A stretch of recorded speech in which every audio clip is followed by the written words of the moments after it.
Pronto, tá gravando.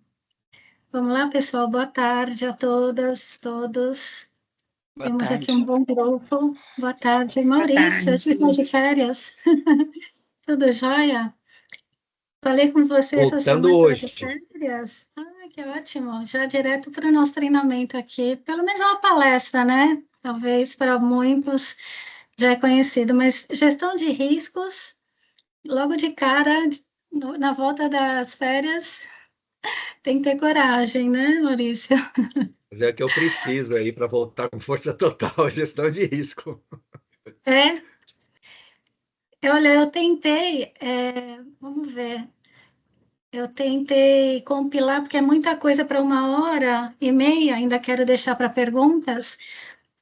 Foi um desafio para trazer aqui o máximo de conceitos enfim, que eu acho importante para sair daqui com esses conceitos bem mais claros, né, na cabeça de todos, e também para buscar aplicação, porque não adianta ter o conceito sem aplicação, né? E para poder começar a esquentar, antes de eu começar a fazer as apresentações aqui, compartilhar os slides, vamos fazer um esquenta? Topam? O que é risco? Quem se candidata a falar o que é risco? Que a gente vai falar hoje sobre riscos, né? O que é um Não, risco? eu entendo que risco é tudo aquilo que pode gerar prejuízo para a entidade, para a empresa, seja lá o que for. Que pode gerar via processos judiciais, principalmente, multas, enfim, qualquer coisa que o nome já diz, represente um risco de penalidade. É financeira a parada. No final das contas, tudo é dinheiro.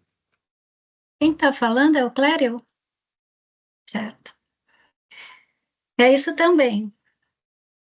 Tem risco Clério? reputacional também, de marca, Tem né? risco Então, além do que o reputacional. Clério falou, acho que tem essa parte também que é importante ser considerada, né?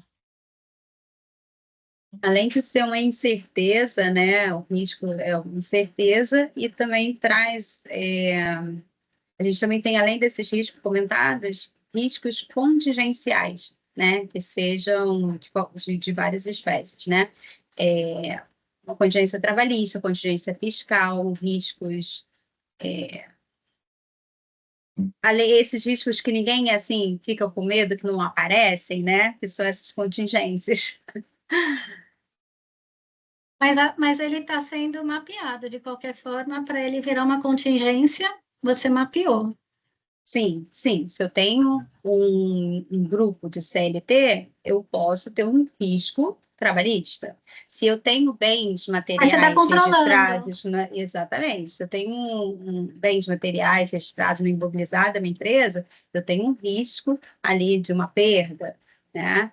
Se eu tenho investimento, eu tenho um risco de perder o investimento, né? Então, todo risco, ele é associado ao que você já tem. É bem lembrado, a gente teve fraudes Exatamente. bancárias. Exatamente. Certo. E você falou uma palavra que na ISO 31000, que define riscos, né, gestão de riscos, ela dá essa palavrinha que a Nai trouxe, que é a incerteza. É o efeito da incerteza nos objetivos. Só isso. É o efeito da incerteza nos objetivos. Então, desde uma atividade de controle de caixa, que é uma atividade operacional, você tem um objetivo naquela atividade, né? Que é ter um fluxo de caixa diário, semanal, previsão, né, de caixa, tudo isso são os objetivos. E os riscos, ele é tudo que é incerto de alcançar esses objetivos, beleza? Mas existe só risco negativo?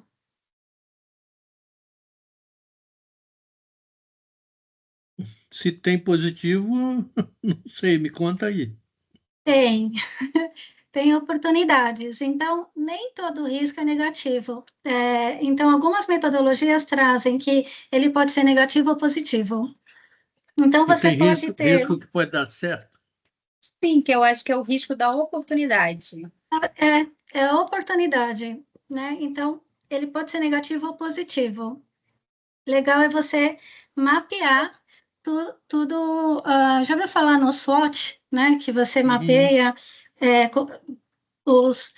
seu ambiente interno e ambiente externo, porque cada organização tem um contexto, e cada contexto é divergente um do outro, né? E aí você pode ter alguns riscos divergentes e oportunidades também diversas. Você pode ter uma oportunidade de estar sendo a única organização na região que você atua, então é uma oportunidade. E aí você tem um risco de não conseguir atender todo mundo, por você ser o único. Mas o risco, ele tem um conceito um pouco mais amplo de oportunidade também.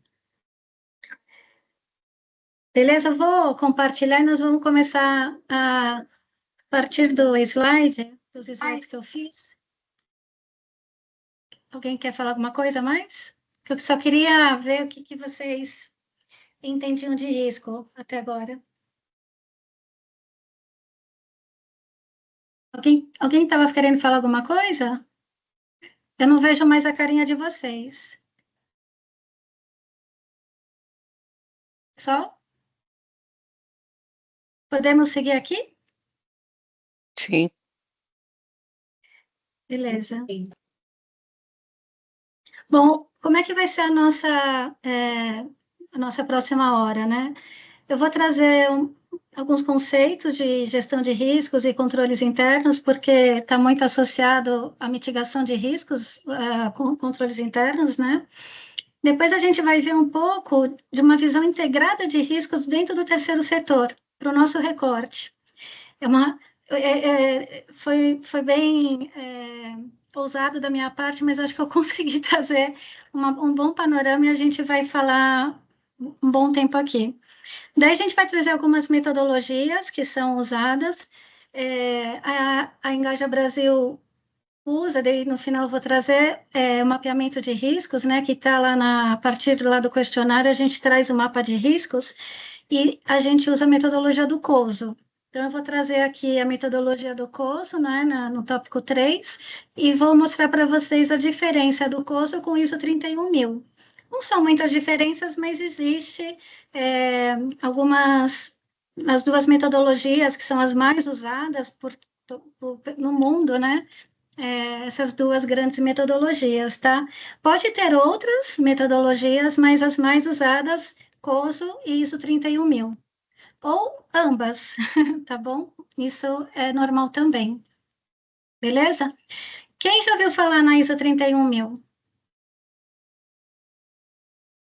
Só levanta a mãozinha. Já ouviu falar? COSO, vocês sabiam que a gente tem o assessment com a metodologia do COSO. Todo mundo já sabia, né? Sim? Beleza. Então, vamos lá. Por que é importante? Vamos começar por que nós estamos falando dessa gerenciamento de risco. Por que é importante? Primeiro, bom, vamos lá. Por que vocês acham que é importante? Vou voltar para vocês. Por que vocês acham que é importante fazer gestão de riscos? E depois eu queria ouvir um pouco se vocês acham que as empresas, o mundo corporativo, fazem bastante uso de gestão de riscos, ou não. Será que é só uma fragilidade do terceiro setor, ou é das empresas também? Acho que é de tudo. Todo mundo enfrenta riscos de... Eu acho que a principal questão é você comprometer o sucesso de alguma missão, algum projeto, alguma atividade. Pelo menos no nosso caso, né? Às vezes até da própria integridade da organização, que pode, dependendo do tamanho do problema, quebrar, né? não ter continuidade por conta de um buraco financeiro muito grande, ou até, como se falou agora há pouco, né, você queimar a imagem totalmente da organização e você não conseguir mais captar recursos ou projetos, etc. Certo. Mas por que não se aplica no dia a dia do mundo corporativo, Eu acho que gestão se de aplica, riscos? eu acho que se Ah, você aplica acha que se também. aplica? Eu acho que Tá. sim. Não, Eu risco só, todo mundo tem. Abrir o todo mundo tem. CNPJ, acho que todo mundo sabe que tem riscos, mas gerenciar riscos como cultura organizacional, no dia a dia de todos os colaboradores, principalmente da liderança da organização, que eu acho que é o mais importante, né? Porque a liderança é a que mais entende dos processos, das atividades e dos objetivos, né? Porque, lembra, os riscos afetam os objetivos. Esse principal conceito, se saindo daqui, é fundamental. Todo risco afeta objetivos, né? Isso. Mas, vamos lá, E Nai. o efeito dessa incerteza, né? A gente tem que ser o efeito da incerteza sobre os objetivos, porque ela pode ser positiva, que aí, sendo positivo, é uma oportunidade, ou negativo, que aí é uma ameaça. Aí essa ameaça ao que, né? Que vai tratar tanto a oportunidade quanto as ameaças, né? Para poder tratar. Se eu estou ameaçado eu estou ameaçado o quê? Em perder o projeto e não ou não conseguir concluir o que está escrito, aí vai ter que ter a tratativa. Então, esse estudo do risco, ele trabalha nessas duas frentes, né? Positivo e negativo. Ou seja, você está trazendo aqui que a importância do gerenciamento de riscos está relacionada na tomada de decisões. Sim. E dependendo de como, né? Esse risco, esse efeito, essa incerteza sobre os objetivos, ela está sendo positiva ou negativa? Positiva, vamos potencializar, vamos trabalhar para a gente extrair o máximo que a gente pode ali, no que está sendo positivo. Ameaça, vamos trabalhar muito, muito, muito e muito para não acontecer, sei lá, qualquer tragédia aí, né? Seja financeira, seja da parte da entidade, enfim. Então, acho que esse estudo ele é importante para essas duas coisas, né? Vai te dar corda para você crescer, ou, né? Ou pode ser uma ameaça muito grande de negativa que pode acabar também, né? Não só com o projeto, mas com a empresa, enfim. Cristiane, Perfeito. você por acaso vai abordar caminhos de mitigação de riscos também? Eu vou. Tá, De ok. alguma forma, eu vou. Vários tipos de resposta a riscos, que a gente chama, né? Tá. São 5 tipos de respostas a riscos. Vou voltar, então, aqui para a apresentação. Ok, vamos lá. A mitigação de riscos é a que é mais utilizada, mas tem 5 caminhos, tá? Então, por que nós fazemos gerenciamento de riscos, né? Ou deveríamos fazer? Primeiro, em primeiríssimo lugar, ele cria valor para a organização e protege a reputação da organização. Em primeiríssimo lugar, isso está na ISO 31000, está no COSO, está em todos os lugares. Então, o gerenciamento de riscos, em primeiríssimo lugar, é criação e proteção de valor, tá? Depois, uma coisa que todas os conceitos que a gente vê de riscos e essas metodologias são empregadas a qualquer tamanho de organização e elas são também para qualquer setor, né? E uma coisa que é importante, que eu já comentei, né, reforçando que diz por que é importante, você começa a olhar as influências internas e externas, porque o risco nada mais desses impactos que a organização tem, que seja de fora. A gente hoje está vivendo uma situação geopolítica tão louca, né, no mundo, que a gente não sabe o dia de amanhã. Então, tem vezes que a gente não tem como ficar mitigando riscos. Por isso que, mas tem vezes que sim, e devemos. Inclusive, a principal objetivo dos conselheiros das organizações é olhar para riscos e buscar trabalhar ao máximo na mitigação de riscos, que é um dos 5 tipos de respostas a riscos que a gente fala, né? Depois, por que é importante? Você tem seu planejamento estratégico, toda organização que tem um planejamento estratégico, e você tem o seu mapa de riscos, então você trabalhou com a sua gerência, mapeou seus riscos, né? E entendeu as respostas para cada risco, e antes de você pensar nas respostas, você tem que olhar para a magnitude do risco, né? Porque o risco pode ser baixo ou alto o risco de acontecer. Só acabar aqui, Antônio. E aí, você com esse mapeamento de riscos e um plano estratégico organizado, potencializa o seu olhar para essa estratégia definida. Então, muitos já têm um plano estratégico, mas falta um mapa de riscos organizado, e quando você integra essas 2 ferramentas poderosas na organização, impulsiona a tua visão de longo prazo. Pode falar, Antônio. Oi, Cris.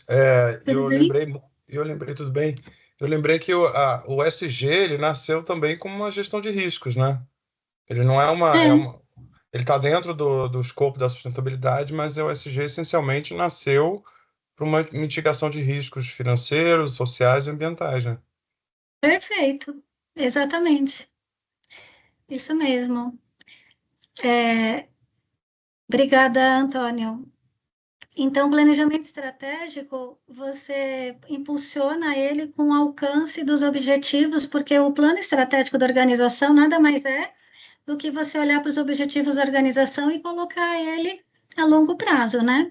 Então, você tem a gestão de riscos integrada no plano estratégico, lembra? Risco é, é o efeito da incerteza nos objetivos. Então, você trabalha muito mais, com muita eficiência no seu plano estratégico, na visão de longo prazo. Bom, não precisa nem falar que as tomadas de decisões, quando você implementa uma organização com gestão de riscos, e volto a dizer, isso não é só para gente grande, é para qualquer organização, qualquer porte mesmo. Aliás, até as menores, elas têm uma tomada de ação muito mais rápida, muito mais eficiente até do que as maiores, tendo o conceito na alta liderança para implementar gerenciamento de riscos. Bom, isso está super integrado à governança, a gente teve a palestra de governança e depois de compliance, também está integrado ao compliance. Lembra, a governança é o grande guarda-chuva. Um dos pilares da governança é o compliance, e um dos pilares do compliance é a gestão de riscos.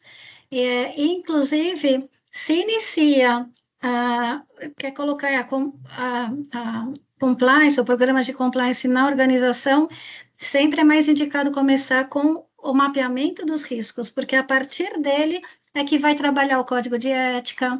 Isso a gente fala mais olhando organizações de maior porte, né? As menores dá para fazer tudo mais rápido e concomitantemente, né? Mas a integração com a governança e a liderança é fundamental para fazer o gerenciamento desses riscos, depois de mapeados.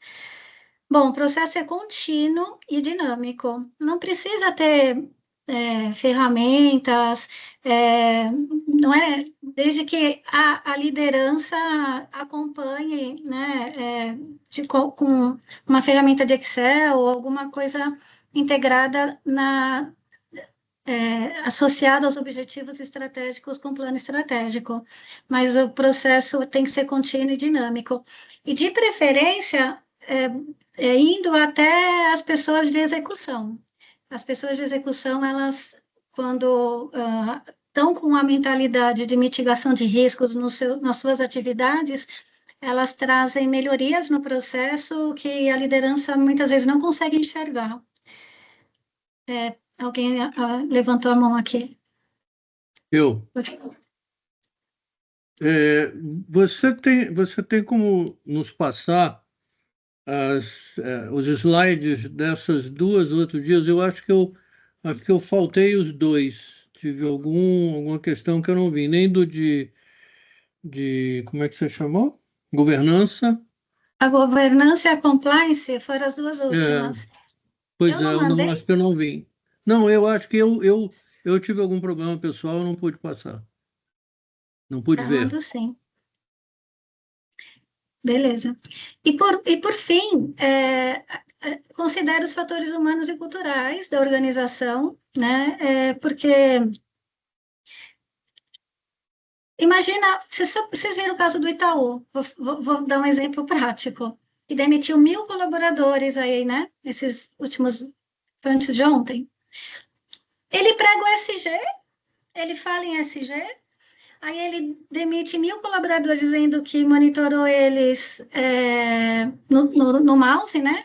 Pelo mouse, que não trabalham em casa, porque eles eram remotos. E eu ouvi dizer que ia ser 2.000, mas fizeram 1.000 de uma vez, por conta de ligada à cultura da organização, à ética. E aí está sendo muito questionado com relação a vai repor os 1.000 ou é IA? Não quis falar que era IA, né? Porque hoje em dia a conta não está fechando. O ESG é uma empresa que fala que tem muito forte o ESG, mas o IA está engolindo empregos, não é verdade?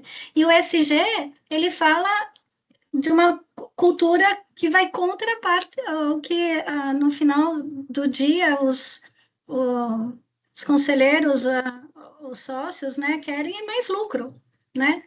Enfim, isso está gerando um risco para o Itaú, de imagem, de reputação, a gente não sabe onde vai dar. Então, ele considera, e gerenciar riscos tem a ver com cultura e decisões como essa do Itaú, que foi da alta liderança, né? Então, tem que ter coerência do que fala para o que faz. Hoje em dia, com redes sociais do jeito que está, a gente pode imaginar que tudo é muito mais rápido, né? Para a reputação de uma empresa, isso é fundamental. Tudo bem até aqui? Vou abrir um slide. Não estou com o slide aí aberto para vocês. Espera aí. Estou achando que eu estou com o slide aberto. Bom, então vamos conceituar algumas palavras-chave aqui para a gente ter bem claro. Lembra que a gente falou que é o efeito da incerteza nos objetivos? Então, os riscos é o que pode impedir ou favorecer, por isso que pode ser positivo, o alcance no objetivo. Então, todo objetivo está associado a um risco, beleza? E o COSO, aí eu trago aqui o cubo do COSO, o famoso cubo, ele fala sempre em 4 objetivos. Lá em cima do COSO, né, ele fala em estratégico, operacional, reputação e conformidade. E essa metodologia eu vou trazer mais forte aqui, porque no ISO 31000, ele fala que é feito na incerteza nos objetivos, fala no 31000, mas ele não fala como, não traz detalhadamente. O COSO é muito mais prático, por isso que muitas empresas acabam usando o COSO para gestão de riscos e controles internos.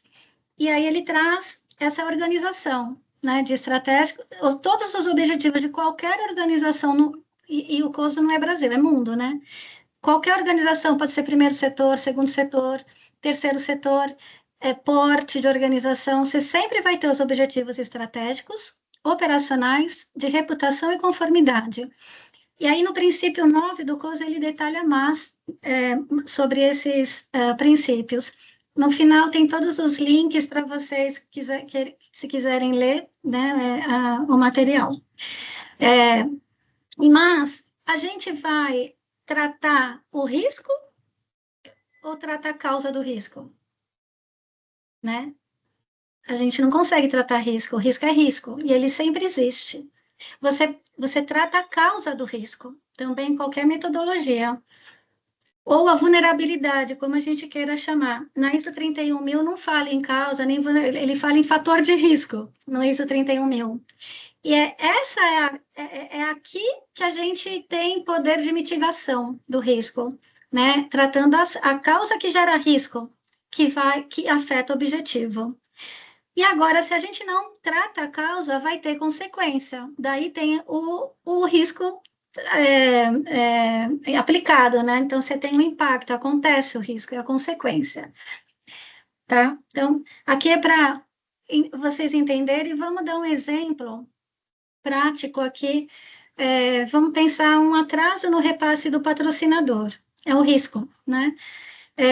Para o COSO, pensando nos objetivos, pode ser no estratégico expandir a atuação para 2 estados, no operacional garantir 100% das oficinas realizadas, na comunicação prestar contas aos doadores no prazo e a conformidade manter certidões negativas válidas, porque você, querendo ou não, sempre tem que estar com as negativas válidas, mas se o seu caixa tiver um furo porque o atraso veio do patrocinador, o outro patrocinador não quer nem saber, você tem que continuar com tudo em dia, né?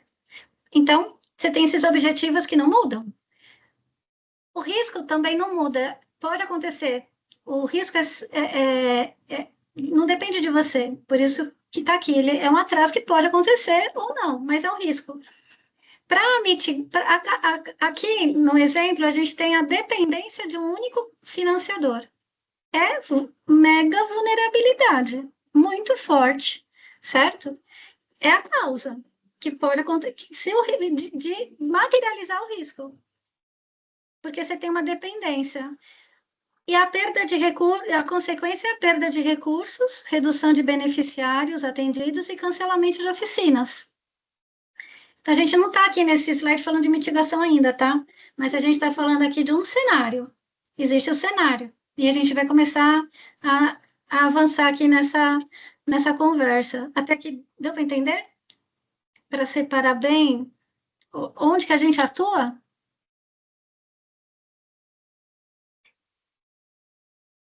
Beleza. Então, como a gente pode avaliar também a magnitude do risco? Esse risco aqui, ele é... Que magnitude para vocês? É baixo, médio, alto ou muito alto? Como é que seria calculado essa magnitude? Se o risco, ele existe, mas a probabilidade dele acontecer é baixa.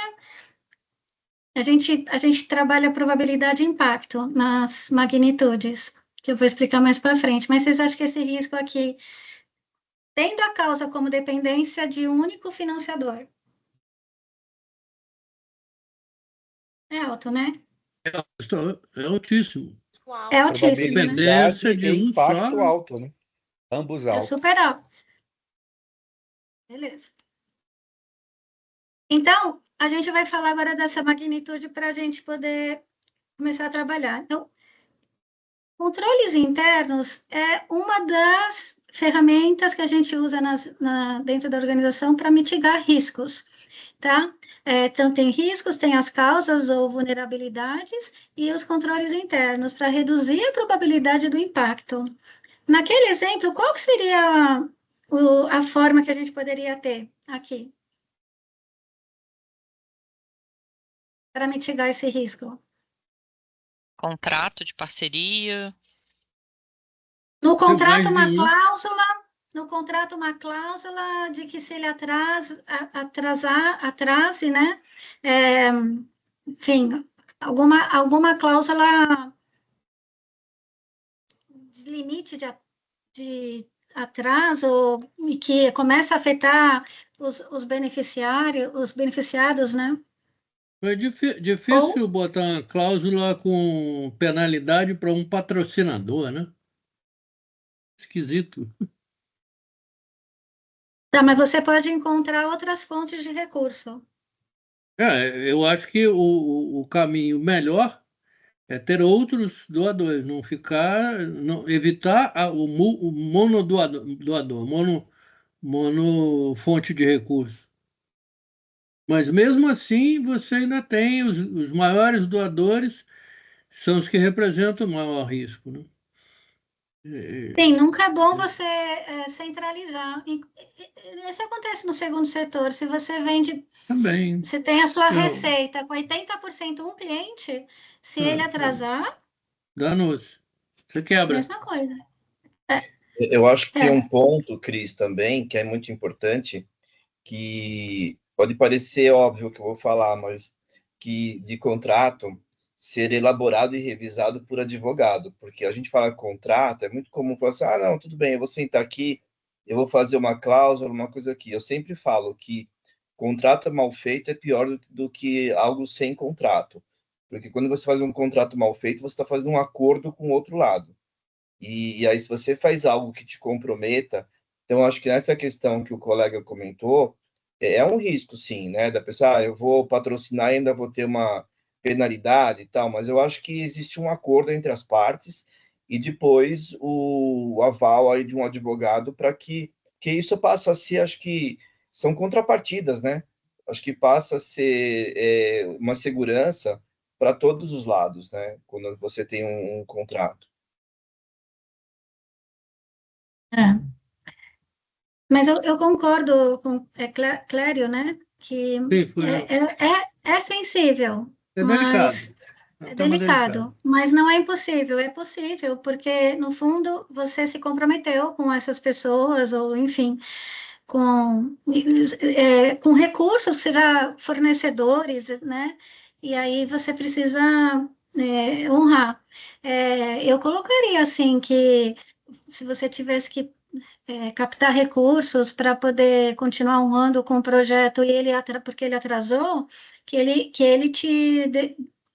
que não fosse por multa, mas fosse para ele cobrir o seu prejuízo financeiro, né? Ou que se fosse para paralisar por falta de recurso, que seja bem consenso, porque o patrocinador teve uma influência muito grande nesse risco que a gente está falando. Mas que Ou aqui, avisado antecipadamente. Se a gente está falando de um gerenciamento de risco, imagina-se que tanto a ONG quanto o patrocinador devem ter algo nesse sentido. Então, eu falo só, eu posso até parar de patrocinar, mas eu tenho que avisar com, sei lá, 30, 60, 90 dias de antecedência que eu vou, daqui X tempo, não vou mais patrocinar. Então, que você tem como se programar para a falta daquele recurso. perfeito. Quem falou? Luciano, do Instituto Luciano, Bússola Jovem. do Bússola Jovem, perfeito. É uma cláusula simples para colocar em contrato, você já está mitigando riscos e isso tem a ver com controle interno. Você Uhum. pode ter uma política que determina como que você vai aceitar patrocínios que sejam talvez acima de X valor, que daí já começa a ser algo muito grande para a tua Uhum. receita. Então, é controle interno que você pode tentar mitigar. E aí, os controles internos, a gente já falou também lá no compliance, que eles previnem, detectam ou corrigem, né? Então, pode ser que você não tenha, então você já pensa em colocar, então é sempre na dor também que a gente implementa as coisas. Ou a gente já começa Entendi. prevenindo, implementando e melhorando, né? Mas sempre detectou algum risco, busca a causa e age na causa antes do risco acontecer. Esse é o principal recado que eu gostaria de dar para vocês. E aí, como é que a gente fala na magnitude de risco, né? Essa matriz aqui de probabilidade de impacto, é a mais usada, tá? Vocês não vão encontrar no ISO 31000, o COSO fala, mas no ISO é mais teórico, ele não traz, ele fala de outra forma. Mas aqui é um modelo também com a numeração, tem gente que usa até 3, eu uso até 5. É que não é escrito na pedra, que eu estou mostrando para vocês, tá? Até agora, conceitos é ok, mas aqui é vocês podem fazer baixo, médio e alto. Vocês podem fazer muito baixo até muito alto. Mas o importante é probabilidade e impacto. E aí, o que acontece aqui? A probabilidade é quando você tem a fragilidade no seu controle interno. Porque depende de você, a probabilidade. O impacto não depende tanto. Quer dizer, se acontecer, é porque você deixou. Se acontecer, o impacto pode ser desastroso, né? Ou não é tão forte. Então, o impacto é no objetivo. Aí lembra aonde que a gente está falando de risco? O risco afeta o objetivo. Então, sempre o impacto vai ser nos objetivos, tá? E aí, considerando até 5 na probabilidade e 5 no impacto, o esquema aqui é o seguinte: você multiplicar 1 por 1, então vai estar lá no quadradinho verde. 1 por 2, quadradinho verde, tá vendo? Ela é baixo. Então, nível baixo, mantém boas práticas atuais, porque possivelmente você não está trabalhando com um objetivo que impacta a reputação, ou o que a gente estava falando de um doador que é um valor expressivo para a sua organização. Então, você, olhando os riscos, você está vendo que o impacto não é alto. Só um minutinho. Daí, moderado, ele vem no muito baixo no impacto, e ele vai para impacto alto, mas a probabilidade é baixa. Então, pode acontecer, e probabilidade é alta, mas você tem controles que mitigam esse risco. Você consegue ver esses controles, então a tua probabilidade está lá no muito baixa, aí você consegue mitigar. Deu para entender o gráfico? Então, o moderado é o amarelo. Agora, quando ele é alta, você precisa de um plano de ação. Ele é o laranjinho aqui, no nosso exemplo. Você já começa a ter a probabilidade maior e o impacto maior. E quando ele vai lá para o vermelho, que você multiplica exatamente do jeito que está aqui, né? Os números, e dá esse resultado, você precisa de uma ação imediata, porque está iminente de acontecer. Quando está lá nesses quadrados, na zona vermelha, né? Aqui, só dá para colocar um cenário desse olhando organização por organização, porque tem que ver contexto por contexto.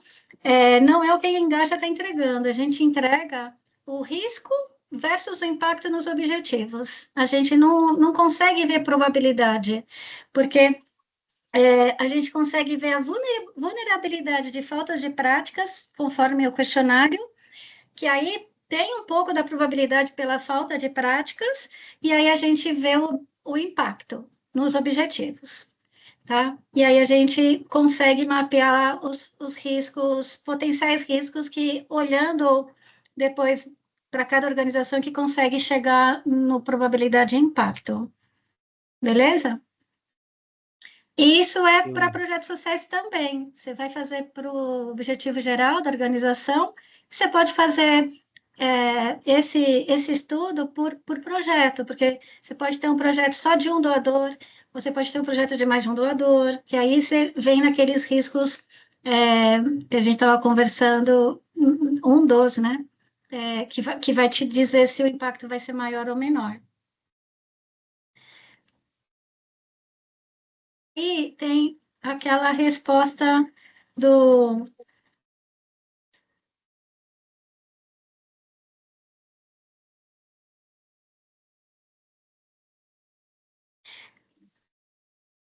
Antes de entrar no tipo de risco, vamos olhar aqui um pouco sobre esse probabilidade de impacto. Isso daqui também não está escrito em pedra, foi um modelo que eu estou tentando fazer. Eu acho que vale a pena, porque a gente está falando de probabilidade de impacto.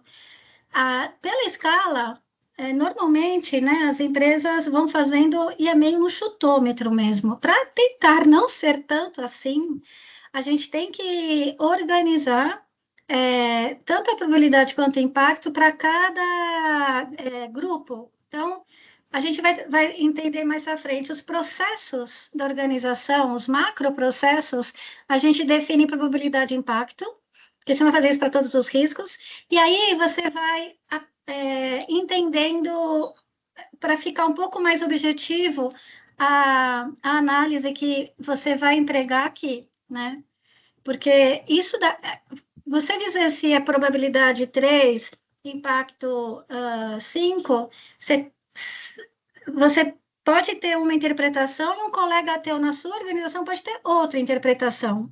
Então, para não ter essas divergências de interpretação, eu sugiro, assim, de verdade, porque eu já trabalhei muitos anos com isso nas empresas, você deixar claro para o problema dessa captação de recursos um cenário assim. Então, só para vocês terem como exemplo, né, na probabilidade quase certa de acontecer, é porque a organização não possui processos estruturados, por exemplo. Então, pensar mais fortemente assim, não há plano anual, segmentação de doadores, não tem estratégias definidas, as ações são feitas de forma reativa ou pontual, sem controles ou registro de resultados. Por exemplo, é um quase certo. Um provável, existe alguma iniciativa de captação, existe alguma iniciativa, mas sem metodologia formal. Não está escrito, mas existe, né? É aquele famoso que nós fazemos, mas o processo não está escrito. Mas as ações dependem de poucas pessoas, olha só, aí risco de a pessoa sair da organização. Aí você perde aquilo que já estava implementado, aí você volta lá para o 5, porque aí ninguém mais faz. Os registros de contatos e doações são manuais ou dispersos, dificultando o acompanhamento. Então, falta de controle, né? No possível, há um processo informal de captação, continua sendo, né, informal, com o uso de planilhas ou ferramentas simples. Então, tem algum controle, há algum acompanhamento, mas os indicadores não são suficientes para a tomada de decisão, ou depende de conhecimento do indivíduo de novo. Então, o 4 e o 3 são próximos, mas a diferença é que no 3 tem um pouco de controle, beleza? O 2 já é o improvável. Existe um processo estruturado, está registrado, com controles básicos e acompanhamento periódico. Tá bem. No entanto, ainda depende de algumas pessoas-chave na organização, ou não está totalmente automatizado. Então, tem alguma coisa ainda para melhorar, né? E o último, que vai para o raro. Então, vai ser a probabilidade ele está com a mitigação máxima, vamos dizer assim, né?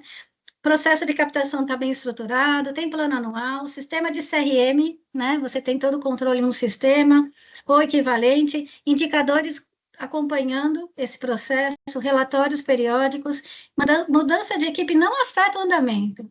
Você já chegou no máximo da controle possível, né, na organização. Então, você ter para os grupos de processo, que eu já vou mostrar, uma estrutura de probabilidade, quem define isso? A alta liderança.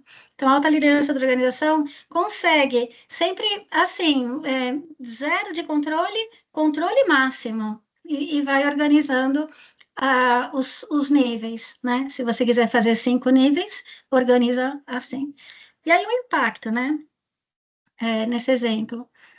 O impacto é muito alto, falha no processo de captação, compromete em grande parte do orçamento anual. Aí começa naquele que a gente estava no exemplo, né? Ele é único, o impacto é muito alto, inviabilizando o projeto prioritário e o atendimento no beneficiário a curto prazo. Então, você tem o valor quase todo do mesmo doador e o beneficiário vai ser impactado a curto prazo.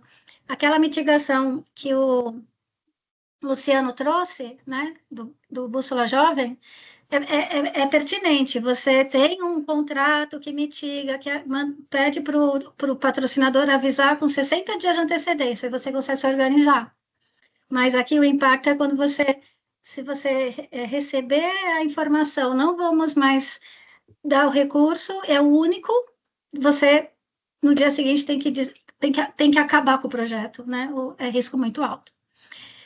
No alto, queda significativa nas receitas ou atraso nos repasses, gerando paralisação parcial. Então, você sabe que vai ter uma paralisação, mas não vai ser total, é parcial. Então, das atividades ou cancelamento de projeto de médio prazo. No médio, redução moderada de receitas, exigindo ajustes de orçamento. Então, você consegue ajustar seu orçamento e continua. Renegocia contrato, redução temporária de alcance dos projetos. Aí o impacto baixo, pequeno impacto na captação, pode ser compensado, quer dizer, você não está dependendo só de um doador, com outras fontes, sem comprometer resultados. E o muito baixo, né? O impacto financeiro mínimo, sem comprometer a entrega no projeto ou metas da organização. Então, você consegue organizar, esse aqui é um exemplo, você consegue organizar a probabilidade de impacto nessa visão, e aí fica uma coisa mais objetiva para você poder, em conjunto com a liderança, né, com outros líderes da sua organização, trabalhar os riscos, trabalhar a magnitude dos riscos, tá bom? Deu para entender? Sim. Deu? Beleza? Sim. E aí, eu trouxe o risco aqui. O risco não conseguir captar recursos previstos para o próximo edital, por exemplo, é um risco. Como assim? Como assim, próximo edital? Não entendi isso.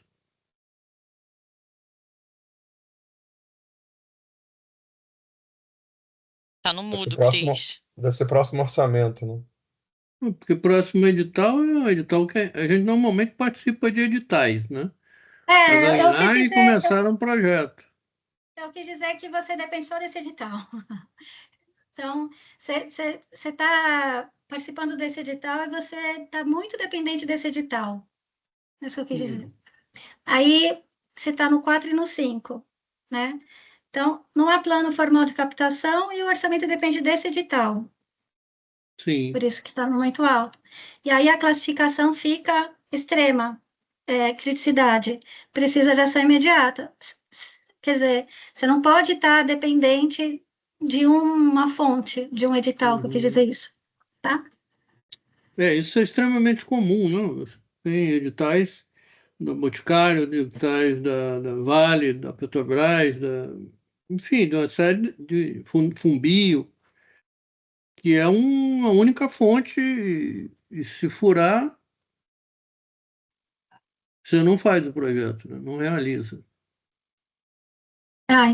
Então você está com um projeto dependente de um único De ganhar, financiador. de ganhar um edital de um único patrocinador, é verdade.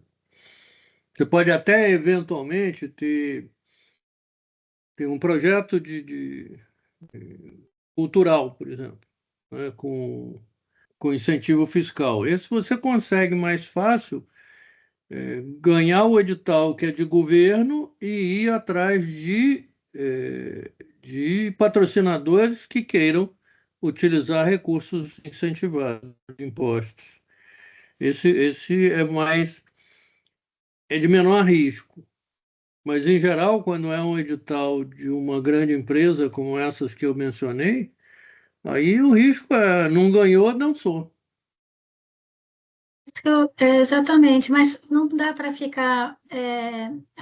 O plano estratégico da organização, olhando esses riscos, precisa trabalhar em ações mitigatórias. E aí a gente vai falar disso aqui agora, né?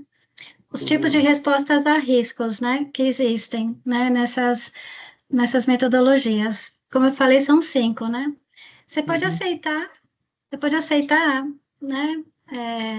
Lógico que quando o impacto é muito alto, normalmente não se aceita.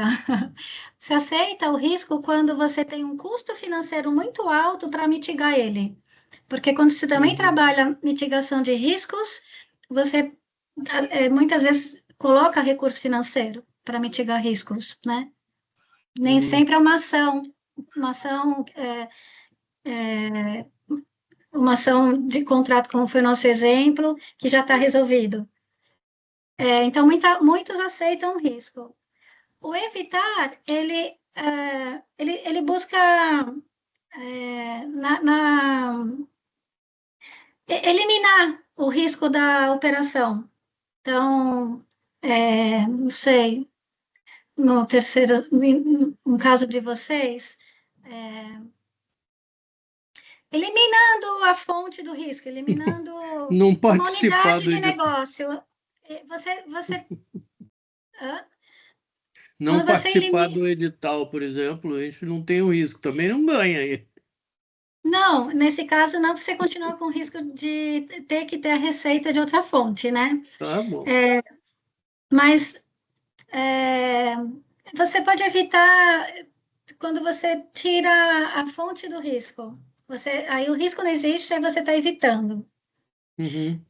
O mitigar, que é o mais comum, que aí você trabalha os controles internos, que você trabalha os controles internos da organização, e aí são N tipos de controles, normalmente ligados a processos políticos, esses controles, e eles funcionam muito bem, e não é só para processos financeiros, para todo tipo de atividade da empresa, são muito bem-vindos para mitigação de riscos. Você pode falar em compartilhar o risco, você vai contratar um seguro, por exemplo, aí o seguro você está transferindo o teu risco para a seguradora, né? Você pode estar localizado numa cidade que tem muita enchente. Aí você tem esse risco, né, de descontinuidade do seu negócio ou dos ativos que você tenha, e aí você pega e tem um seguro lá para compartilhar. Você compartilha e você paga. Esse aqui é um que você paga.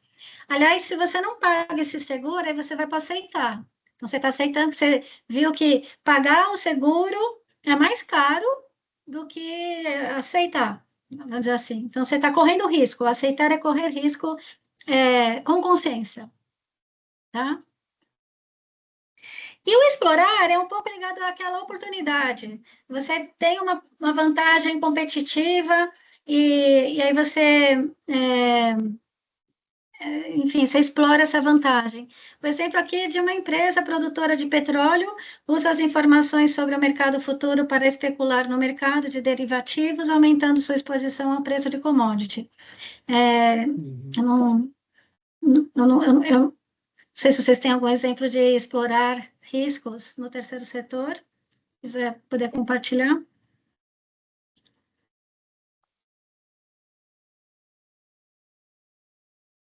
Não? Eu desconheço. Similar a isso aqui? É raro, mas Eu posso Bom, citar um tudo isso... exemplo, Lucas? Pode. Por exemplo, uma campanha de marketing que possa trazer algum risco de exposição, mas ao mesmo tempo uma vantagem competitiva. A gente, por exemplo, quando saiu aquela polêmica das bets, das casas de aposta, no ano passado, foi mais ou menos setembro do ano passado, a gente resolveu fazer uma campanha aposta com um certo risco de associação de imagem a algo que estava sendo visto como negativo, mas a gente quis explorar a mídia espontânea para trazer atenção à nossa causa. Em vez de apostar em bets, essas casas de aposta, foi bem a época que veio aquilo à tona, a gente tentou trazer para o tema da criança usando a linguagem que estava na mídia Sensacional, espontânea. Interessante isso aí. sensacional. Muito bom, Maurício. Grande sacada. Nossa, equipe de marketing aí deve ser maravilhosa, né? Porque tem que ter uma criatividade sensacional. Acho que é um excelente exemplo. Vou até trocar para o próximo depois, nas próximas apresentações eu vou trocar esse aqui para esse exemplo. Deu para entender aqui os tipos de risco, de respostas a riscos que existem, Sim. beleza? Mas o que é mais utilizado ou é aceitar e mitigar. Aceitar e mitigar, Uhum. que é o mais usado, né? O mais mesmo é a mitigação de riscos. O pior de todos é não conhecer o risco. Aí você não faz nada, e aí se você não conhece, não tá, você está nem aceitando, você está negligenciando que alguns riscos importantes da sua organização existem, e você não, não mapeou, né? Então, isso é o pior, que, lógico, não vai estar aqui, tá bom? Então, vamos pensar como que a gente pode olhar aí numa visão integrada de riscos para como a gente pode atuar nesses riscos olhando para a organização do terceiro setor. Aqui esse mapa que eu estou trazendo para vocês de onde pode ter os riscos na organização é muito forte a partir da metodologia do COSO, tá? Mas não está escrito em slide nenhum, não foi feito por mim mesmo, isso daqui, e não é um cenário normal, mas vamos lá. Podemos melhorar até juntos aqui, porque foi uma primeira ideia aqui, tá? Só para contextualizar como é que funciona essa história aqui. Toda organização, o que baseia todos os processos é o ambiente de controle. Isso está lá no COSO. E o ambiente de controle, você pode ter tecnologia ou não, dependendo do porte, mas você tem um ambiente de controle. Aí aqui você tem as políticas, você tem os controles em Excel, você tem esses. A gente já vai explorar aqui. Essa primeira camada é que sustenta processos, uma governança, a parte de pessoas, né, recursos humanos, a cultura da organização mesmo, que sustenta o que acontece na organização. E lá no fim, tudo isso sempre vai dar o quê? Relatórios, você vai divulgar para as partes relacionadas às suas atividades, e depende muito das informações, dos dados certos para ir lá para o relatório, tanto financeiro quanto o relatório de atividade, que a organização também traz dados e informações relevantes para as partes interessadas, que pode ter risco de ter alguma informação errada. Se você não tem o input certo, você vai ter um output errado, concordam? Sim. Então, o que aqui é muito claro é que quanto melhor for a sua governança, organização e governança entrando tudo isso, né, mais confiáveis serão os seus processos e informações financeiras, gerando menor riscos para tomar decisões estratégicas. Concordam com esse raciocínio até aqui? Sim, faz sentido. Faz sentido? Faz, sim. Faz, né? Isso vale para qualquer organização, qualquer porte, qualquer segmento. Então, aqui é para o terceiro setor, vamos pensar junto aqui, ó, no controles internos. Lá na base, onde é o início dos dados, das informações, temos que ter proteção de dados de beneficiários e doadores? Se tiver risco aqui, já começa a pipocar problema lá também nos relatórios, né? Temos que ter informações corretas para prestações de contas? Fundamental. Temos que ter gestão de documentos e aprendizados institucionais? Gestão de sim. documentos. Lembra aquele exemplo do cara que saiu, da que a gente acabou de falar? Ele conhece, aí ele sai, vai junto com ele o Acabou, conhecimento. vai junto tudo a informação. Acabou, né? Aí fica o risco. Ele vai embora o conhecimento, fica o risco na organização. Então, gestão de documentos significa você formalizar. A gente é bem chato nisso lá no questionário, acho que quem já fez o questionário sabe. Adaptação a mudanças de equipe e de tecnologia. Se você tem uma tecnologia que quer mudar, ou quer implementar uma, né? Quer implementar um CRM e não for bem aceito dentro da equipe, enfim. São essas adaptações, a liderança tem que atuar, é um ambiente de controle, pode ter risco.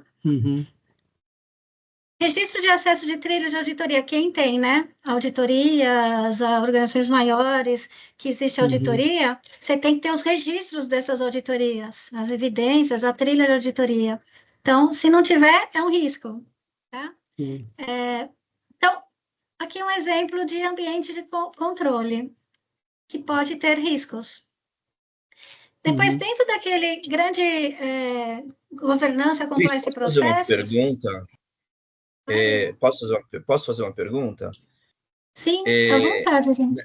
Quando você coloca aqui a gestão de documentos, né, e gestão dos documentos, isso é uma coisa que eu me preocupo muito aqui, e eu confesso que eu não consegui ainda um modelo que eu ficasse satisfeito. Eu cheguei aqui a gente trata muito no digital, né, a gente usa o Drive, né, e o que eu fiz, porque até há pouco tempo a pessoa colocava um Gmail e recebia por Gmail e tal, eu peguei e bloqueei todo o Drive, coloquei domínio para todo mundo, institutobussolarjovem.org.br, ninguém consegue acessar por um Gmail, por exemplo. Tem que ter o domínio do Instituto para conseguir acessar o Drive do Instituto, que é onde tem os nossos materiais. Né? Até porque eu tentei fazer isso de uma maneira democrática, vou chamar assim, né? Eu comecei a falar para as pessoas, olha, gente, não usem outro e-mail e tal. O pessoal deu de ombros. Aí eu falei assim, então tá bom, então vamos ser mais autocratas, aqui, autoritários, né? E aí fiz isso. Mas ainda assim, né? Porque a pessoa ela pode pegar um documento, puxar para uma base dela. Como que a gente faz esse controle? Porque uma coisa é você, tudo bem, vou criar uma política. Olha, gente, isso pode, isso não pode. Outra coisa é você garantir que esta política seja realmente praticada no dia a dia, né? E como que a gente faz isso? Porque eu vejo, eu acho tão complexo. Isso acontece não somente na sua organização, como na grande maioria das organizações. Só não acontece quando você tem as pessoas trabalhando com o computador da organização, aí esse computador não pode baixar, né? Não pode pôr um plugin, um disquete, como é que chama agora? Eu sou das antigas, gente. Um Pendrive, alguma pendrive, coisa. você coloca o comando e controle que falam que tem que passar, não pode ser mais assim. Então, eu ainda acho que em alguns momentos, sim, você tem que ter comando e controle, porque senão você foge de ética, né? E pode atingir a reputação da sua organização. Então, é complicado. Se você não tem esse computador, não tem esse controle nos computadores que você paga e você dá para eles trabalharem, aí você não consegue. Porque as empresas não deixam salvar na nuvem, não deixam salvar nesses pendrive, não deixa. Aí a política tá dita e está obedecida na marra. Sim. Porque se você não consegue fazer ela O mais obedecer na próximo que eu marra, eles vão... consegui foi isso. Bloquear. As pessoas ainda tentam hoje, algumas por uma falta de atenção. Poxa, não consegui ir lá, entrar no Drive. Você entrou com qual e-mail? Eu entrei com o meu Gmail. Você não vai conseguir. Aí eu disponibilizo um e-mail para a pessoa, ela só consegue entrar com o domínio do Bússola. Mas foi o máximo que eu consegui. Mas é isso. Mas tá bom. Beleza? Beleza. Bom, aí a gente vem para o pacote aqui do meio, que é o principal, vamos dizer assim, os processos, onde que mora a cultura, onde que está implementado esses programas de compliance e, de verdade, a cultura funcionando na organização. Então, na caixinha da governança, eu estou colocando a cultura de transparência, que é do terceiro setor. Então, você ter uma cultura de transparência institucionalizada, né? Não é só... eu já vi até falar que tem organização do terceiro setor que fala que tem compliance, mas dentro o pessoal fala que não é bem assim que funciona, e fica uma coisa que não ecoa, né? Então, a cultura da transparência é a que a liderança fala e prega, coerência, né? O que você chama de transparência, efetivamente? É todo mundo saber de tudo? Quer dizer, todos os Não é. patrocinadores? Como é que é? Me traduz essa palavra, por favor.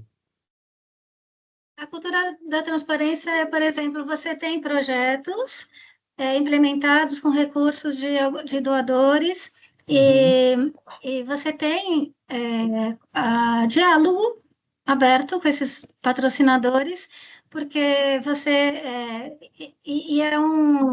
uma mão dupla de aprendizado, porque eles também não conhecem os problemas complexos que a sua organização atua diariamente. E nem sempre o que foi planejado vai acontecer. E se você não tiver a transparência que você também cultiva a confiança, né? Sendo transparente com o seu doador, trazendo para ele algumas vulnerabilidades que estão acontecendo e que pode afetar os resultados, ou seja, você não precisa lá no final dar o resultado que não deu certo né? Isso é ser proativo, você não precisa colocar isso em nenhum lugar, é uma ação de transparência por conta de uma cultura de transparência, né? E aí tem as boas práticas de transparência, eu estou só separando, porque uma coisa é você agir com essa consciência e com essa abertura com o seu doador, porque existe confiança, que eu acho que é importante. E outro lado é você ter também boas práticas de transparência, tem um portal de transparência, outro dia até sentei com uma das organizações que está aqui, né? E ela não conhecia o portal de transparência, e aí fui mostrando para ela coisas simples que pode subir, porque que sobe e tal, porque não está escrito em lugar nenhum, né? Então, mas existem boas práticas. Nas organizações que a gente fez verificação, teve várias que avançaram, né, em algumas questões de transparência que não conheciam e já faziam.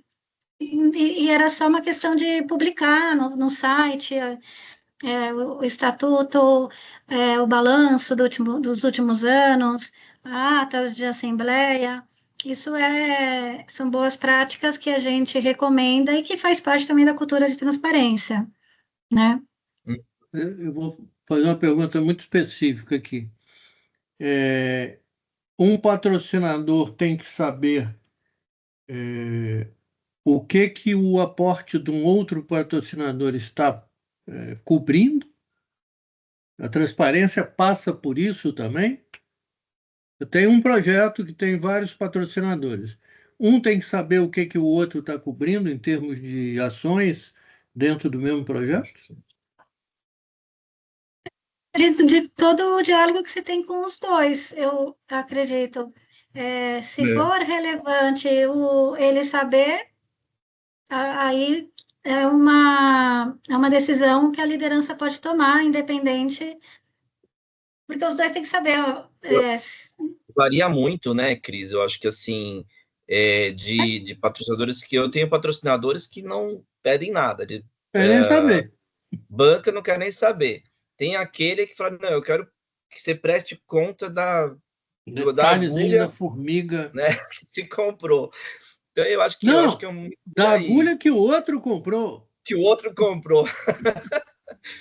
Eu iria por uma questão de relacionamento, sabe? Se você vê que é alguém que vale a pena todo esse esforço, tal, depois eu acho que tudo bem, entendeu? Acho que não é Vale a algo assim. pena, tem que entender se é relevante É, informar, né? Se for relevante, Quando o cara esperneia e fala, não, agora eu quero saber, passou a ser relevante. O problema é isso acontecer lá na frente, que você não fazia, não tinha essa prática de abertura total, porque no nosso entendimento, cada patrocinador quer saber do que ele está, onde é que ele está gastando, o que o dinheiro dele está virando no final das contas. Aí, de repente, você é surpreendido com alguém querendo saber o que o outro está. Aí é mais complicado, né? Resgatar o sim, mas passado é no mesmo projeto, né? Então, no mesmo projeto, sim. gente, são 5h18, vamos avançar Uhum. aqui. Tá bom. Bom, aqui esse é um risco que você vai mapeando. Aqui são macro temas que a partir deles o que eu oriento, né? Normalmente o que eu faço é, a partir desses temas, detalhe os riscos, potenciais riscos, potenciais riscos a partir desses temas, olhando se tem ou não tem os controles, né? Para poder, principalmente, olhar lá no fim que é a informação que vai ser divulgada, ela condiz com a verdade, com a clareza, ela é um fato, você não vai ter problema nenhum, né? Digo, de surpreender um doador. Então, ou ter até um parecer de auditoria com ressalvas, né? Então, surpreende até a auto-administração da companhia, né, algumas vezes. Então, todas essas caixinhas têm que desdobrar riscos, trabalhar aquela probabilidade de impacto, né, dentro do modelo que eu passei para vocês, e aí ter para todos esse cenário, né? Qual é a criticidade, se é extrema, alta, moderada e baixa, para daí no final você poder ter um mapa e controlar, fazer a gestão desse mapa por essas criticidades. Então, nesses processos que você tem mapa, os riscos, trabalhar cada processo desse com essa caixinha, com esse gráfico. Então, você lista os riscos, faz os cálculos, e aí volta e você consegue ter aqui um termômetro do que você está no vermelho, né? Ou seja, a criticidade está extrema, você tem que agir mais rápido. O que você está na média, então você não tem a prioridade. E a alta que você tem que trabalhar em plano de ação. Que é a alta. A criticidade extrema é agir para ontem, lembra? Então, olhar esse cenário e mapear riscos aqui é bem importante, tá?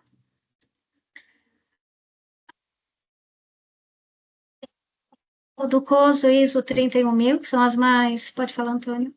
Pessoal, vocês vão conseguir ficar até mais? Porque tem...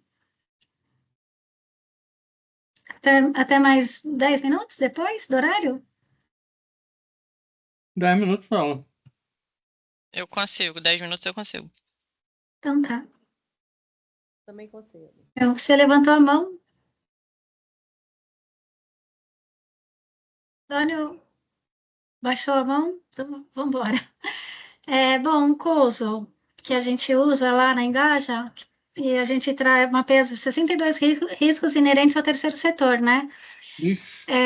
O foco, ele é na gestão de riscos organizacionais, mas principalmente nessa governança. Inclusive, esse mapa que eu faço aqui é fruto do COSO, alimentado pelo COSO, né? O ISO 31000 não traz, ele não é prático, o ISO 31000. O ISO 31 é mais teórico. Pode falar, Antônio. Cris, eu ia comentar antes no seu framework aí de riscos, é sobre a redação do risco, né? Porque aí você está trazendo categorias de risco, né? Então, quando você fala ali Sim. de informações corretas para a prestação de contas, na verdade, o risco é a falta Não, de ali não informação. é. Isso, ali não é risco. Não é, Eu aqui entendi, não tem. são famílias, né, de Isso. risco. Aonde moram os riscos? Uhum, Organizando na base da estrutura da sua organização, onde que a gente falou que pode ter ambiente de controle interno ou ambiente de TI. uhum, Depois, nos processos, governança, cultura, liderança, compliance estruturado, e no final, seu plano estratégico, seus indicadores que você alimentou a estratégia para acompanhar. Você recebe informações. Você pode estar recebendo informação errada e estar tomando decisão errada, entendeu? uhum, Então, aqui é o cenário para começar a mapear os riscos, uhum. Ok. Porque tá? a redação do risco, para que todo mundo entenda, é a falta de alguma coisa, ou então, né, ou Sim. o risco, no caso, né, de ter informações incorretas na prestação de contas. Isso impacta Uhum. na contabilidade, sei lá, né? Sim, aí tem No, o exemplo que eu trouxe, de risco mesmo, né? É, aqui, atraso no repasse do patrocinador, é o risco, uhum, é o sim. risco. Aonde você vai atuar é na causa. A gente sempre atua na vulnerabilidade ou causa, Uhum. né? Porque pode É, ter uma consequência. Aí a perda de recurso, redução de beneficiário é consequência. O risco mesmo é atraso no repasse do patrocinador. uhum. O que me chama a atenção aí nesse frame, que é muito bom, que é bem completo, bem amplo, é na hora de fazer, se a gente tiver um risco para cada categoria dessa, a gente vai ter que monitorar aí pelo menos os 20, Não, mas 30 é riscos, super né? transversal. Você tem um risco para mais de uma categoria, você tem várias causas para mais de um risco. Sim. Não é um risco para uma causa, mas é só o conceito que eu estou passando, Uhum, né? entendi. Existe várias vulnerabilidades para um risco. Uhum. Eu vou te dar uma experiência que eu fiz numa empresa que não era uma organização social, mas que a gente mapeou, sei lá, uns 80 riscos. E acabava que o negócio era tão grande que as pessoas não tinham mais vontade de participar de uma reunião de Não, não risco. é bom ter muito risco. Você tem que pegar os principais e aí dos principais fazer aquele gráfico de criticidade Uhum, e, uhum, e fazer a gestão desses, mas saber todos, né? sim. Anualmente você revisita os 80, mas pega lá os 30 e olha os 30. A gente mapeou 62 do terceiro setor para poder fazer uma coisa Uhum, mais ampla, né? Não é uhum. focada por organização, mas dá um norte bom, É. entendeu? Se você tiver muita Bom, coisa, você desengaja as pessoas, né? Em vez de Ah, engajar, você o desengaja. pessoal olha mas e aí assusta e corre. você distribui nas lideranças da organização. Tem dono. Todo risco tem que ter um dono. Uhum, Ah, Um isso é dono. interessante. Um dono. O COSO, ele tem os componentes, né? Ambiente interno, ele trabalha bem forte a organização. E isso, de novo, muito teórico. Ele trabalha a análise de risco, a tratativa, a comunicação e consulta, acaba sendo parecido aqui. Os objetivos, separado em estratégico, operacional, comunicação e conformidade, é só o COSO que trouxe. O ISO 31000, ele fala que é a incerteza nos objetivos, né, a definição do risco lá, mas não fala em detalhe esses objetivos. Então, o COSO já traz. E a integração com o desempenho, no alcance da estratégia, geração de valor, é muito forte aí no COSO, e também ele trouxe, o último COSO, ele trouxe cultura. Uma coisa que era muito esquecida, ele trouxe que a cultura organizacional é bem importante. É, bom, a ISO também, ele traz a criação de valor, a proteção de valor, né? É isso. As diferenças não são muito grandes, mas é um pouco mais. O que é mais forte são os objetivos mais claros, onde impacta, que é onde interessa, que impacta, né? Que o COSO traz, tá? A metodologia aqui da Engaja. E aí, a gente, na metodologia que a gente mapeia riscos versus impacto, lembra? A gente não faz probabilidade de impacto, é risco e impacto. Aí a gente tem esse cenário aqui.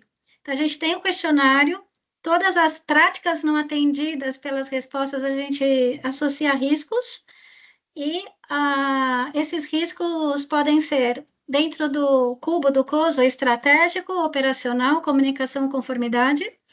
E aí, dentro do princípio 9 do framework gestão de riscos, que é um outro framework, está tudo lá no final, todas as fontes disso daqui para vocês depois se divertirem e lerem, que eu compartilho. Mas ele traz esses 10 objetivos, que é igual para qualquer organização, independente de porte, pode ser governo, pode ser segundo setor.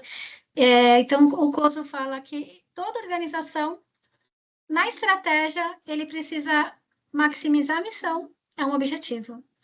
Longevidade, que é a visão, tem que garantir. Credibilidade, são os valores, né, da organização, está ligada na cultura. Na operação, ele fala em desempenho financeiro, a eficiência, que é desempenho e recursos disponíveis, versus recursos disponíveis, né, isso pega muito no terceiro setor. Qualidade de relacionamento com o público beneficiado, aqui a gente, lógico, está interpretando o COSO para o terceiro setor, então, estamos falando de, pode ser qualidade no produto, aqui é a qualidade do relacionamento com o público beneficiado, estamos interpretando o terceiro setor. E a inovação, ele traz isso muito forte, e aí fica também na operação. Inovação, eu vejo o terceiro setor muito inovador, muito, porque se traz sempre uma nova ideia, né, as organizações, até as pequenininhas, para resolver um problema que é complexo na sociedade e que a gente também potencializa com pouco recurso que recebe, né? Então, a inovação está no COSO, isso está forte, acho, até no terceiro setor. Depois, em comunicação, é comunicação com partes interessadas, né? Bem claramente. E a conformidade você está de acordo com a legislação vigente, e as pessoas qualificadas ou retenção de talentos, que você trabalhar dentro do que você está querendo colocar como né, a cultura da organização, então as regras dentro da organização é conformidade, e as pessoas e você retém os talentos por ter uma clareza de comunicação interna do que se espera das pessoas dentro da organização.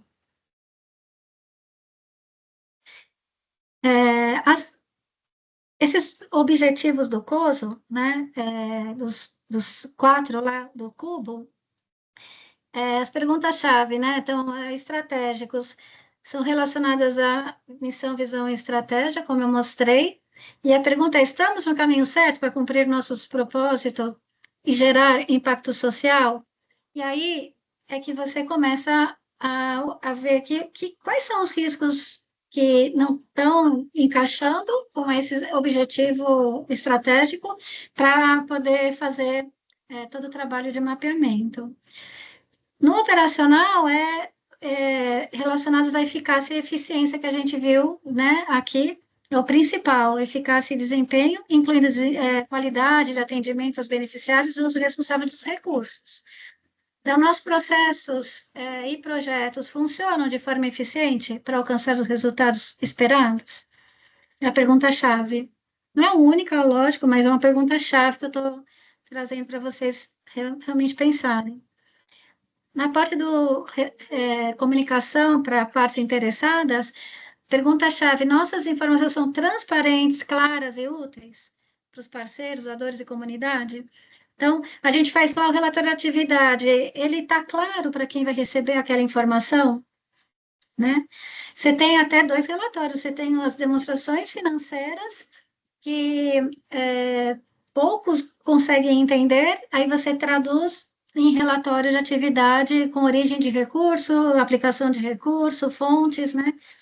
Então, você começa a ter uma tradução para quem vai ler o relatório. é a comunicação. Você tem que garantir essa clareza e trazer informações que também são relevantes para quem está lendo aquele relatório. Na conformidade, né, se está cumprindo a legislação, as leis, aqui todas as exigências legais, de que ninguém consegue, tá? Mas o máximo Não que consegue nem puder, saber quais são. não consegue. Brasil, ninguém consegue cumprir todas, mas vamos colocar aqui na pergunta, mas se não cumprir as legislações, vamos ter a ciência de que não estamos cumprindo lá, mapeando o risco e aceitando o risco, né? E agindo de acordo com nossos valores, que eu acho que é o principal, né? Então, a mensagem final que eu queria passar aqui mesmo para vocês, e depois a gente ainda tem uns minutinhos para pergunta, é que cada risco que identificamos e tratamos é uma oportunidade de proteger a missão. Lembra, o primeiro ponto que eu trouxe aqui, a gerenciamento de risco é um ativo intangível que você cria para a sua organização. E isso poucos entendem isso. E uma coisa, né? Tem muitas empresas que estão indo para um complexo cada vez mais avançado. Quando você entra no edital e você já tem mapa de risco, você já tem código de ética, você já tem políticas, canal de denúncia, você já tem esses pilares de compliance, você já sai na frente de muitos. Então,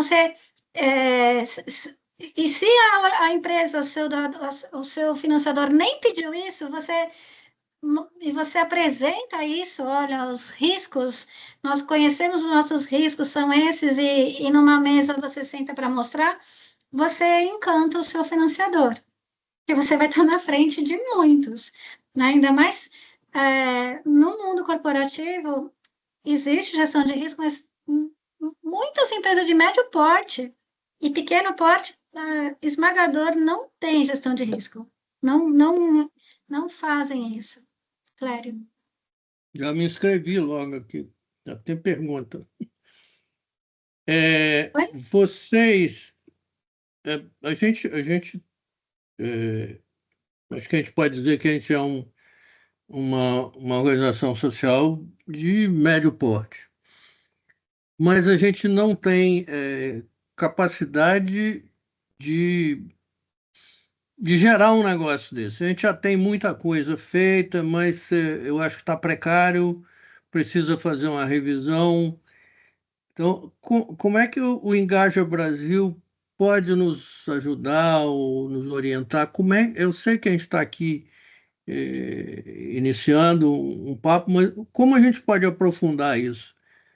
E virar Então, um ajuste na nossa política geral de tudo que a gente está vendo aí, seja governança, transparência, etc. Entendeu? Isso é um negócio que gera um trabalho muito grande, eu sei, e a gente não tem gente suficiente para isso. Essa é a grande verdade. então, recomendo fazer a verificação. A gente tem, né, o serviço de verificação e sai o relatório mapeando os riscos, mostra as vulnerabilidades com plano de ação. Isso é o que a gente entregou na verificação. E daí, para você focar no prazo de 1 ano, porque não vai dar para fazer tudo, é muito, né? Você vai fazendo os principais e pelo menos você já vai ter mapeado. Né? A gente fez com a Instituto Ronald, por exemplo, que já tinha mapeado riscos e mesmo assim ela conseguiu avançar mais ainda com esse serviço. E organizações que nunca tiveram isso e receberam, viram rapidamente os riscos deles. Lógico que dá não na probabilidade, lembra, a gente dá risco e impacto, mas a probabilidade e impacto é um trabalho a ser feito, mas você já começa numa largada. E é por isso que a gente até pensou em fazer uma solução de um questionário que mapeasse, além da maturidade, o risco, para poder dar esse pontapé rápido, porque é algo... As empresas demoram anos. Eu trabalhei numa empresa e teve uma empresa que nem fez, porque não é fácil mapear riscos. Você tem que chamar todas as pessoas envolvidas, mas tem que ter uma organização.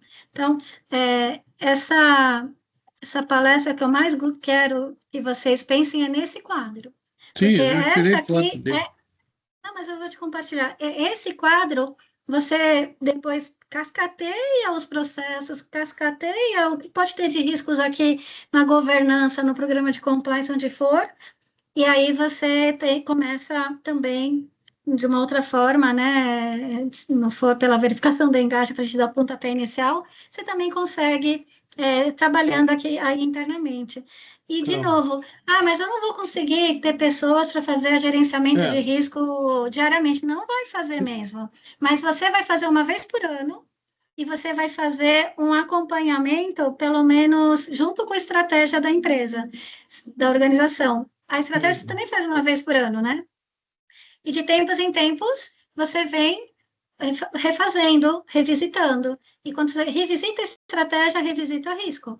Te aconselho, porque ele conversa demais com a estratégia e potencializa a estratégia. Né? Então, o que dá para trabalhar é lideranças ou pessoas, né, da organização ser dono dos riscos principais que você mapeou e eles terem um controle sobre aquela probabilidade. O impacto é conhecido, e não é a probabilidade que ele está controlando.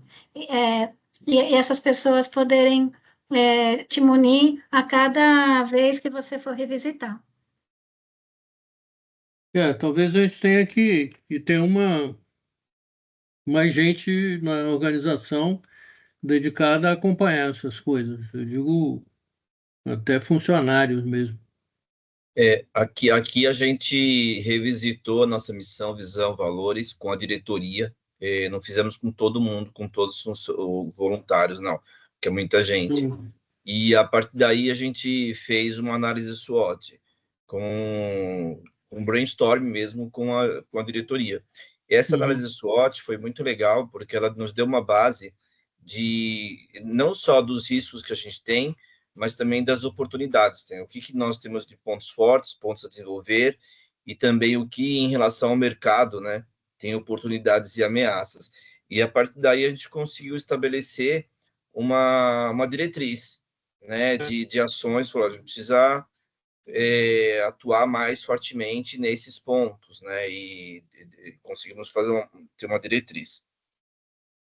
Aí é uma das ferramentas muito usada, né, o SWOT, na estratégia. Quando você faz, você senta toda a alta liderança na organização e pensa na estratégia. E aí, se você tem em paralelo o mapa de riscos, você olha junto com esse SWOT, entendeu? O SWOT ele ainda é macro, menos no dia a dia. A gestão de risco é uma continuidade, né? Uhum. E aí, controles internos tem tudo a ver, né? Porque isso só não pode. Ele não pode ser uma burocracia.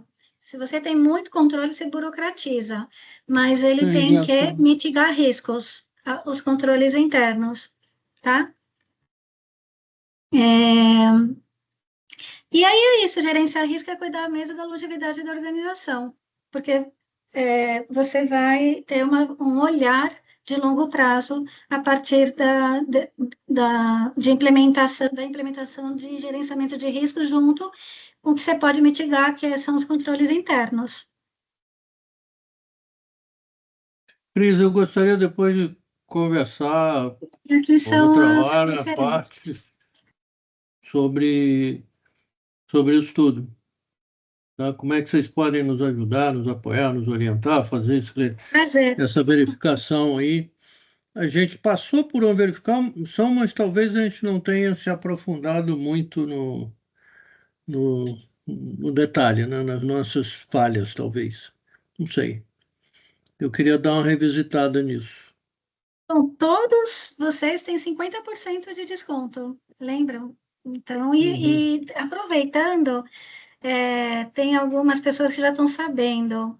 A gente vai ter a abertura do portal do conselheiro na Engaja Brasil, porque muitos conselheiros que acabam procurando Engaja, porque o nosso produto acaba sendo muito importante, essa parte de gestão de riscos, né? É o que eles mais estão gostam. E o curso proporciona isso, o ISO 31000 Uhum. não. Então, quando a gente fala em maturidade e a metodologia do curso que a gente usa, a gente consegue fazer esse mapa de risco e dar vulnerabilidades organizada, né? E aí a gente vai abrir o portal do conselheiro esse ano. A ideia é que eles tenham um valor para contribuir, para ser membro da Engaja, mas metade desse valor vai ser um fundo que a gente quer fazer, né, para beneficiar a verificação de alguma ONG que não tenha condições de pagar a verificação, mas que a gente consiga a partir de, por exemplo, a gente tem as palestras, a gente está concluindo agora a trilha de desenvolvimento na plataforma, se Deus quiser, vamos ainda colocar até o final do ano, porque a Escola Aberta é a nossa parceira, tem mais de 100 cursos lá, então, a partir do diagnóstico, estamos fazendo um depara para os cursos da Escola Aberta pelas 5 dimensões, né, que a gente tem lá, governança, risco, compliance, ambiental e social, e os cursos que estão faltando, a gente vai lá dar na Escola Aberta, que vai ficar gratuito também, para fazer o depara aqui. E os modelos, a gente está nesse módulo de trilha, a gente vai subir modelos para vocês poderem implementar e crescer nos controles internos, né, na maturidade mesmo e na mitigação do risco, que no fim do dia, quanto mais maduro, menos risco, Melhor. que é o que a gente sabe que é isso. E verificando e tendo a maturidade acima de 50%, tem o selo, né? E acima de 70% tem medalha, bronze, prata e ouro. 70 é bronze, 80 é prata e 90 é ouro. A gente só teve bronze até agora, né? De 3 que verificaram um bronze. O Ronald está querendo fazer de novo para, de repente, ser melhor, porque, assim, a gente realmente subiu a régua, porque a gente quer ser referência de ONGs do terceiro setor.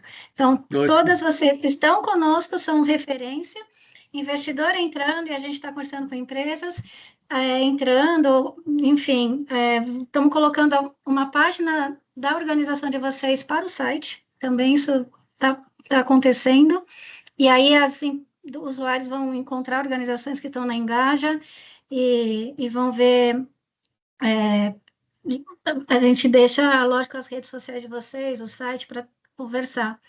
E lembrando, todo investimento que o investidor, a empresa tiver com o projeto de vocês, ou direto com a ONG, porque o apoio pode ser também com a ONG, a gente está trabalhando dos dois jeitos, vai direto para vocês, né? A gente usa o modelo associativo.